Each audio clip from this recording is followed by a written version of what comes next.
બદલાતી સામાજિક વ્યવસ્થાઓમાં આપણે સૌએ પરંપરાગત રીતે ચાલતા સંયુક્ત પરિવારો તો જોયા હતા.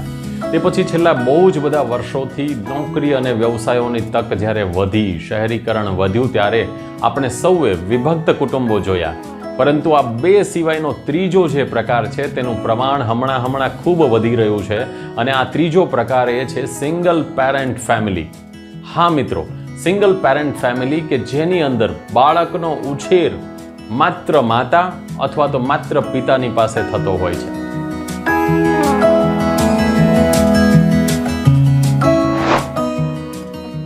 પેરેન્ટિંગ ફોરએવરમાં હું છું doctor Kunal Panchal, motivational speaker અને પેરેન્ટિંગ કોચ. મિત્રો, આજે મારે વાત કરવી છે સિંગલ પેરેન્ટ સાવધાન. તમને થશે કે વળી શું સાવધાન થવા જેવું છે? મિત્રો, જ્યારે પરંપરાગત રીતે કુટુંબ વ્યવસ્થામાં બાળકનો ઉછેર થાય છે તે બધા સંજોગોમાં પણ જો માતા પિતા તરફથી કોઈ પણ કચાશ રહે છે તો તેનું પરિણામ બાળકને આજીવન ભોગવવું પડે છે. જ્યારે અહીંયા ત્રીજા પ્રકારે માત્ર સિંગલ પેરેન્ટ તરીકે, એટલે કે માતા પિતામાંથી કોઈ એકની જ જવાબદારી જ્યારે બાળકના ઉછેરની બની જતી હોય છે, ત્યારે જો આ બાળકના ઉછેરમાં ધ્યાન રાખવામાં નથી આવતું તો ઘણી બધી સમસ્યાનો સામનો કરવો પડે છે. અને ઘણી બધી વખત એવું બને છે કે આ બાળકમાં કેટલાક પ્રકારની માનસિક અક્ષમતા પણ આપણને જોવા મળે છે. મિત્રો, સિંગલ પેરેન્ટ ફેમિલી કોઈ ઈચ્છતું નથી, પરંતુ સમાજમાં બહુ જ બધી વખત કેટલીક એવી ઘટનાઓ બને છે. ખાસ કરીને પતિ અથવા તો પત્નીનું અકાળે અવસાન થાય છે. ઘણી વખત પતિ કે પત્ની એકબીજાને છોડી અને અન્ય વ્યક્તિ સાથે લગ્ન ગ્રંથિથી જોડાય છે, અથવા તો બીજા કેટલાક કારણોથી જ્યારે પતિ કે પત્ની બાળક હોવા છતાં છૂટા પડે છે. ઘણીવાર એવું પણ બને છે કે વ્યક્તિગત મહત્વાકાંક્ષાઓના કારણે બાળક હોવા છતાં પણ પતિ કે પત્ની જુદા પ્રકારના સંબંધોમાં જોડાય છે. આવા સંજોગોમાં સૌથી વધારે જો કોઈને ભોગવવું પડે છે તો એ છે બાળક. અને આ સંજોગોમાં સિંગલ પેરેન્ટ તરીકે જો તમે બાળકને ઉછેરવાનું વિચારી રહ્યા છો તો તમારે કેટલીક બાબતોનું બહુ જ ધ્યાન રાખવું જરૂરી છે. મિત્રો, સિંગલ પેરેન્ટિંગ ખૂબ આકરું છે, પરંતુ હા, જો વિશેષ પ્રકારની સજ્જતા, ખૂબ આત્મવિશ્વાસ અને દ્રઢ મનોબળ હોય તો બાળકનો ઉછેર કરી શકાય છે. પરંતુ સાવધાન હું એટલા માટે કરી રહ્યો છું કે જીવનમાં જો કેટલુંક જતું કરવાથી જીવન સારી રીતે ચાલી શકતું હોય અને જો બાળકને ધ્યાનમાં રાખી અને જીવવામાં આવે તો મને લાગે છે કે સંયુક્ત પરિવાર અને વિભક્ત કુટુંબની જે વાત છે તે કદાચ વધારે યોગ્ય છે. મિત્રો, મારે ખાસ આજે એ કહેવું છે કે સિંગલ પેરેન્ટ જ્યારે બાળકની સંપૂર્ણ જવાબદારી લે છે ત્યારે માતા કે પિતાની ઉપર માતૃત્વ અને પિતૃત્વ આવી બંને પ્રકારની ડબલ જવાબદારીઓ આવે છે. અને આવી જ્યારે ડબલ જવાબદારી આવે છે ત્યારે વિશેષ પ્રકારની સજ્જતાની જરૂર પડે છે. સિંગલ પેરેન્ટ્સે ધ્યાનમાં રાખવાની બાબતોની વાત કરું તે પહેલાં મારે તમને જણાવવું છે કે કેટલાક સંશોધનો સિંગલ પેરેન્ટ્સ માટે શું કહે છે. મિત્રો, કેટલાક સંશોધનોના તારણો એવું દર્શાવે છે કે સિંગલ પેરેન્ટિંગમાં ઉછરેલું બાળક છે એ માનસિક રીતે થોડું નબળું રહેતું હોય છે. કારણ કે જ્યારથી એ સમજણું થયું છે ત્યારથી ક્યાંક ને ક્યાંક માતા કે પિતા વચ્ચેના જે સંવાદો છે, તેમની વચ્ચેની જે બોલાચાલી છે તેની અસર તેના મગજ ઉપર થતી હોય છે. આવા પ્રકારનું બાળક એ માનસિક રીતે ચિંતા અને વ્યગ્રતા અનુભવે છે. ક્યાંક ને ક્યાંક આ બાળક એકલાપણાનો ભોગ બને છે. જેવું જોઈએ તેવું અન્ય વ્યક્તિઓ સાથે હળીભળીને રહી શકતું નથી. અને સૌથી મોટું નુકસાન કહી શકાય તે એવું થાય છે કે આવા પ્રકારના બાળકોને લગ્ન વ્યવસ્થા પરથી વિશ્વાસ ઉઠી જાય છે. હા મિત્રો, કદાચ કુદરતી કોઈ કારણ વગર એવું કહી શકાય કે જ્યારે મૃત્યુના કિસ્સાઓ બનતા હોય છે ત્યારે પરિસ્થિતિ જુદી હોય છે, પરંતુ એ સિવાય બાળકોએ જ્યારે સિંગલ પેરેન્ટિંગમાં ઉછેર પામવું હોય ત્યારે અઘરું પડે છે. મને બરાબર યાદ છે કે મારી મોટી દીકરી જ્યારે નાની હતી ત્યારે હું ક્યારેક અમસ્તું પણ એને એવી રીતે પૂછતો હતો કે બેટા, તને કોણ વધારે વહાલું છે, મમ્મી કે પપ્પા? તો આજ સુધી હંમેશા એણે એવો જ જવાબ આપ્યો છે કે મને તો બંને વહાલા છે.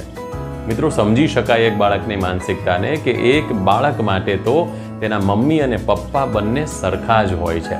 એટલે જો આપણે બાળકને માતા અને પિતા બંનેનો પ્રેમ આપવા ઈચ્છીએ છીએ તો સિંગલ પેરેન્ટે બહુ જ બધું ધ્યાનમાં રાખવું જોઈએ.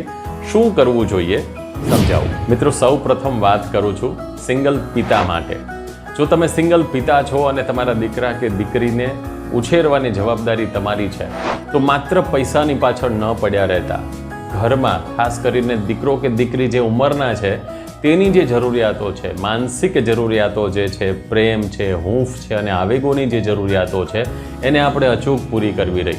માત્ર ફેસિલિટીઝમાં બધું કરી દેવાથી કશું થતું નથી. મિત્રો, જો આપણે સ્વિગી કે ઝોમેટો કે ટિફિન દ્વારા બાળકને માત્ર ખોરાક પૂરો પાડવાનું કામ કરીશું, એના કરતાં ક્યારેક રસોડામાં વેલણ ઉપાડીને તમારા બાળકને પણ સાથે જોડીને જો એની સાથે રસોઈ બનાવવાનો અનુભવ લેવામાં આવશે તો મને લાગે છે કે ખૂબ સરસ મજાની રીતે બાળક એ પ્રક્રિયા દરમિયાન તમારી સાથે જે સંવાદ કરે છે એ તમને ઉપયોગી થશે. બીજી વાત મારે એ કરવી છે કે ખાસ કરીને સિંગલ પિતા જે છે તેના માટે કે આ સમયગાળો બહુ જ અઘરો હોય છે. એક સ્ત્રી કદાચ એકલી દીકરા કે દીકરીઓનું લાલન પાલન કરી શકે કે ઘરના બધા કામ કરી શકે છે, પરંતુ પિતા માટે એ બહુ જ અઘરું હોય છે.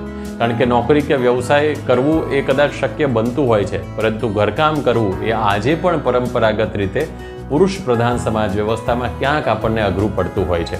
એટલે આવા પ્રકારે જે પિતાની ફરજ હોય છે તેણે ખૂબ વિશેષ કહી શકાય તેવી શ્રદ્ધા સાથે અને વિશેષ કહી શકાય તેવા આત્મવિશ્વાસ સાથે પોતાના બાળક માટે ઘરની બધા જ પ્રકારની વ્યવસ્થાઓ, કારણ કે ઘરમાં સાફ સફાઈ કરવાની થતી હોય, એના કપડાં સંકેલવાના હોય, કપડાં ધોવાની વ્યવસ્થાઓ હોય છે. હા, કેટલાક મશીન્સ ને બધું આપણી પાસે હવે અવેલેબલ હોય છે, એટલે કદાચ આપણે સુવિધાઓ મેળવી શકીએ, પરંતુ અંતે તો બાળકને એકલું ન લાગે અને માતાનું જે વાત્સલ્ય છે એ પણ પિતાએ ક્યાંક કેળવવું રહ્યું. કારણ કે પિતાના હૃદયમાં પિતા તરીકેનો પ્રેમ તો હોય, પણ માતૃત્વ જે છે એ આપણે લાવવું પડશે અને એ અંદરથી જ આવી શકે.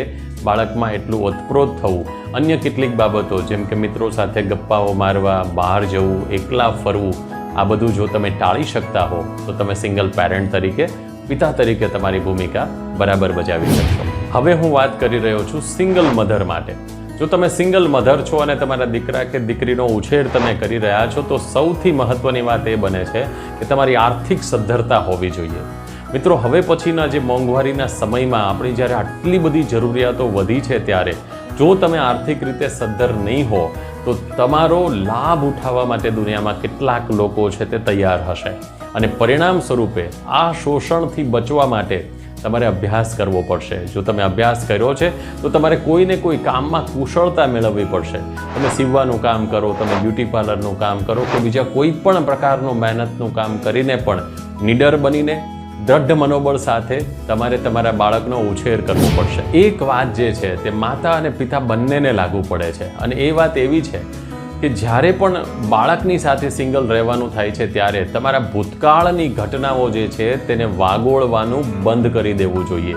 કારણ કે બાળક સતત એકની એક વાતો સાંભળીને પોતે પણ ખૂબ ટેન્શનમાં આવે છે અને તેની અસર એ બાળકના અભ્યાસ ઉપર થાય છે, તેની માનસિકતા ઉપર થાય છે, તેના સ્વભાવ ઉપર થાય છે, તેના હાસ્ય ઉપર થાય છે. અરે, તમે પણ દુઃખી થઈ જાઓ છો તો પછી આ બધું છોડીને જો તમારા પર બાળકની જવાબદારી છે તો ઈશ્વરે તમને આપેલો એક અમૂલ્ય અવસર છે તેવું માની અને જો તમે તમારા બાળકના ઉછેર માટે પ્રયાસ કરશો તો નથિંગ ઇઝ ઇમ્પોસિબલ. મારે તમને વિશ્વાસ સાથે કહેવું છે કે સિંગલ પેરેન્ટ તરીકે પણ તમારા બાળકમાં આખી દુનિયાનું મહત્ત્વ જો તમે બાળકના ચહેરામાં કે બાળકના હાસ્યમાં જોશો તો મને લાગે છે કે સિંગલ પેરેન્ટ હોવાનો જે અફસોસ કે દુઃખ છે એ ખુશીમાં પરિવર્તિત થઈ જશે. અને એક સમયે જ્યારે આ બાળક સફળ થાય છે, આ બાળક જ્યારે નાની કે મોટી સિદ્ધિઓ મેળવે છે ત્યારે તમે ચોક્કસ તમારો કોલર ઊંચો કરીને કહી શકશો કે તમે એકલા હોવા છતાં તમે તમારા દીકરા કે દીકરીનો ઉછેર સરસ મજાની રીતે કર્યો છે. મિત્રો, આજનો આપણો વિષય થોડો જુદો હતો, પરંતુ મને એવું લાગ્યું કે સમાજમાં જ્યારે આ સિંગલ પેરેન્ટિંગ વધતું જાય છે ત્યારે આ પેરેન્ટ્સને માટે પણ મારે કંઈક કહેવું જોઈએ. મિત્રો, પેરેન્ટિંગના બહુ જ બધા વિષયો સાથે જે તમારી સમસ્યા છે એ બધી જ સમસ્યાઓના ઉકેલ સાથે અમે દર અઠવાડિયે, દર રવિવારે એક નવા વિષયની વાત કરવા આવીએ છીએ. ત્યારે જો આ વિડીયો તમને ખૂબ ગમ્યો હોય તો પ્લીઝ એને લાઈક કરો. અમારી ચેનલને જો હજી સુધી તમે સબસ્ક્રાઇબ ન કરી હોય તો પ્લીઝ એને સબસ્ક્રાઇબ કરો અને પેરેન્ટિંગના નવા વિડીયોઝ છે તે મેળવતા રહો. તમે પણ તમારા બાળકના ઉછેરમાં જો કોઈ સમસ્યાનો સામનો કરો છો પ્લીઝ અમને કોમેન્ટ બોક્સમાં લખી મોકલો. અમે તેના પર વિડીયો બનાવી અને તમારા સોલ્યુશન સુધી પહોંચીશું. Wish you very happy parenting forever.